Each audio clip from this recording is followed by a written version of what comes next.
Hi ಗುರು. ಇವತ್ತು ನಾವು plan ಮಾಡಿದ್ದು ನಂದಿ ಹಿಲ್ಸ್ಗೆ. ನೆನ್ನೆ ನೈಟ ಪ್ಲ್ಯಾನ್ ಮಾಡಿದ್ವಿ ನಾನು ನನ್ನ ಗಂಡಿ.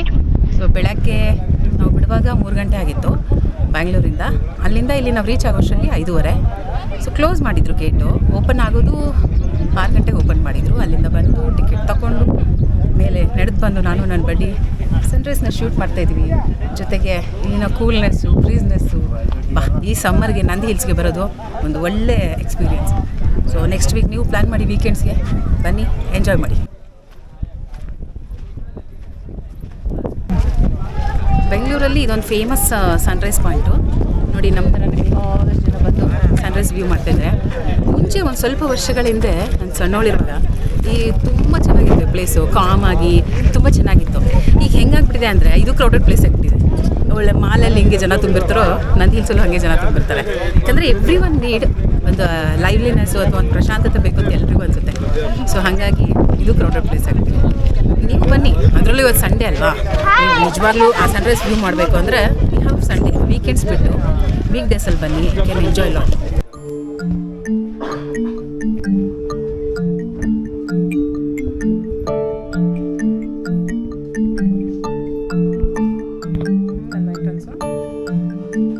ನಂದೀಶ್ವರ ದೇವಸ್ಥಾನ ನಂದಿ ಹಿಲ್ಸಲ್ಲಿ.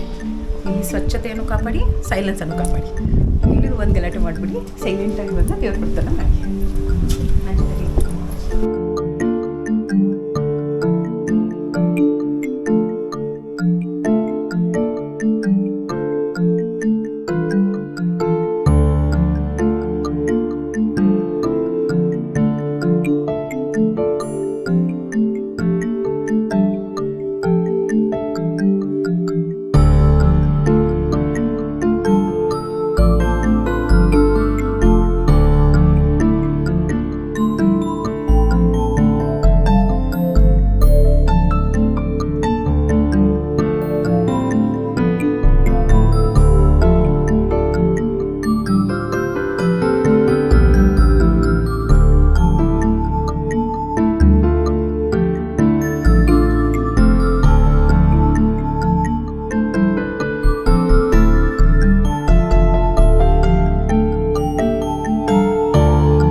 ಇದು ಬಂದು ನಂದಿ ಹಿಲ್ಸಲ್ಲಿ ಕಲ್ಯಾಣಿ. ಎಷ್ಟು ಜನ ನೋಡಿದ್ದೀರಾ ಅನ್ನೋದು ನನಗೆ ಗೊತ್ತಿಲ್ಲ, ಬಟ್ ನಾನಂತೂ ಇದು ಫಸ್ಟ್ ಟೈಮ್ ನೋಡ್ತಾ ಇದ್ದೀನಿ. ಇಲ್ಲಿಗೆ ಬಂದಾಗ ಇಲ್ಲಿ ಬಂದು ಸ್ವಲ್ಪ ಹೊತ್ತು ಮೆಡಿಟೇಷನ್ ಮಾಡ್ಕೊಂಡು ಹೋಗಿ, ಚೆನ್ನಾಗಿದೆ ಈ ಪ್ಲೇಸ್. ಮತ್ತು ಅದರ ಜೊತೆಯಲ್ಲಿ ನನಗೆ ಎಂಟರ್ಟೈನ್ ಮಾಡಿದ್ದು ಕೋತಿ.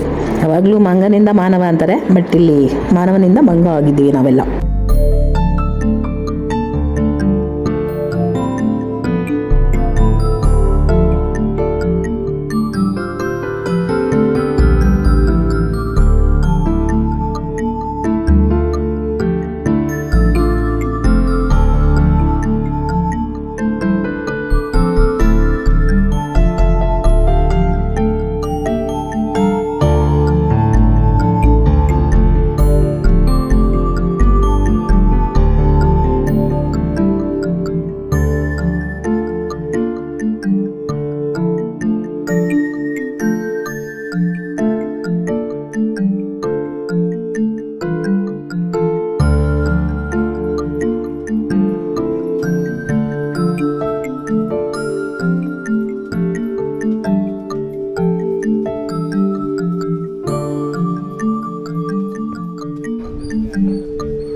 ಮತ್ತು ಇಲ್ಲಿ ನೋಡಿ ಗುರು, ಇಲ್ಲಿ ನಾವು ಪ್ರಾಣಿಗಳನ್ನ ನಾವು ಹೆಂಗೆ ಕೇರ್ ಮಾಡ್ತೀವಿ, ಅವು ನಮ್ಮ ಜೊತೆ ಹಾಗೆ ಇರುತ್ತೆ ಅನ್ನೋದಕ್ಕೆ ಇದೊಂದು ಎಕ್ಸಾಂಪಲು.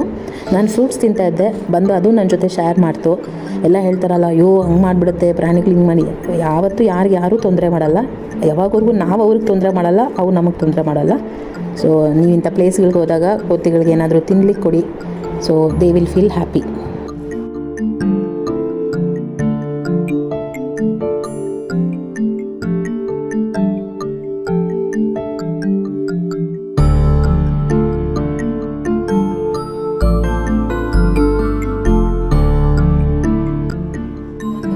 ಗುರು ಮತ್ತು ಇವತ್ತಿನ ನಂದಿ ಹಿಲ್ಸ್ ಬಗ್ಗೆ ಅಂದರೆ ಇದನ್ನು ಪ್ರಾಚೀನ ಶಾಸನಗಳಲ್ಲಿ ನಂದಿಗಿರಿ ಅಂತ ಕರೆಯಲಾಗುತ್ತದೆ. ಇದು ಸಮುದ್ರ ಮಟ್ಟದಿಂದ 4850 ಅಡಿಗಳಷ್ಟು ಎತ್ತರದಲ್ಲಿರುವ ನಂದಿ ಬೆಟ್ಟ. ಇದು ಇಲ್ಲಿ ತಂಪಾಗಿರೋ ಗಾಳಿ ಮತ್ತು ಪ್ರಶಾಂತವಾಗಿರೋ ಪರಿಸರವು ಇರೋದ್ರಿಂದ ಇಲ್ಲಿ ಎಲ್ಲರೂ ಬರೋದಕ್ಕೆ ಇಷ್ಟ ಬೀಳ್ತಾರೆ. ಸೊ ಆ್ಯಸ್ ಯೂಶ್ವಲ್ ಇವತ್ತಿನ ನಂದಿ ಹಿಲ್ಸ್ನ ಒಂದು ಪ್ರೋಗ್ರಾಮ್ ಮುಗೀತು. ನನ್ನ ಚಾನಲ್ನ ಸಬ್ಸ್ಕ್ರೈಬ್ ಮಾಡಿ, ಶೇರ್ ಮಾಡಿ, ಲೈಕ್ ಮಾಡಿ, ಗಂಟೆ ಬಟನ್ ಹೊತ್ತೋದನ್ನು ಮರಿಬೇಡಿ. ಇಷ್ಟು ಹೇಳ್ತಾ ನಿಮ್ಮ ಸ್ವಾತಿಶ್ರೀ. ಜೈ ಶ್ರೀರಾಮ್.